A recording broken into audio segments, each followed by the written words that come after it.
اللہ کے نبی صلی اللہ علیہ وسلم نے بچوں کی اسلامی تربیت کے لیے کون سے جتن نہیں کیے۔ حسن و حسین کو اپنے کندھوں پر بیٹھا کر کے خطبہ جمعہ پیش کرنا آپ کا وتیرہ تھا۔ آج کے مسلمانوں کے سامنے ایک چھوٹے بچے کو مسجد میں لایا جائے، چھوٹا بچہ دوران جماعت اور نماز کے درمیان شور کر دے تو ہمارے بزرگ سب سے پہلے اس پر ٹوٹ پڑتے ہیں کہ مسجد کا ماحول کیوں خراب کیا جاتا ہے۔ معاف فرمائیں گے، ہمارے نبی نے حسن و حسین کو اپنے کندھے پر بیٹھا کر کے خطبات جمعہ پیش کیے تھے، اور حسن و حسین ہی میں سے کوئی تھا تو واقعہ پیش آیا، آپ کی نواسی بھی آپ کے کندھے پر، اور حسن و حسین ہی میں سے کوئی تھے کہ اللہ کے نبی صلی اللہ علیہ وسلم کی معیت میں مسجد نبوی میں موجود تھے۔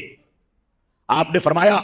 نماز میں ایک سجدہ طویل کر دیا، نماز کے بعد فرمایا کہ کیا تم کو پتا ہے کہ میں نے سجدہ طویل کیوں کیا؟ اصل میں سبب یہ تھا کہ میرے اس نواسے نے دوران سجدہ مجھ کو اپنی سواری بنا لیا تھا، میں اس کے شوق میں خلل پیدا نہیں کرنا چاہتا تھا، جب یہ اپنی مرضی سے اترا تب میں نے سجدے کو مکمل کیا۔ یہ تربیت کا حصہ تھا۔ اللہ کے نبی صلی اللہ علیہ وسلم یہاں تک فرماتے ہیں کہ اگر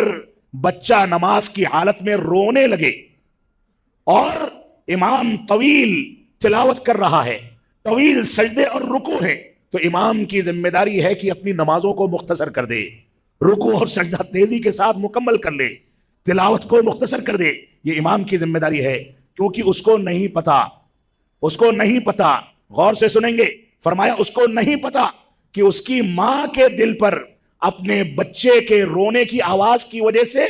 کون سی تشویش اور تکلیف گزر رہی ہوگی۔ ایک ہی روایت میں مسجدوں کے کردار کے بارے میں دو عناصر کا تذکرہ کر دیا گیا، ایک تو یہ کہ بچہ مسجد میں موجود ہے،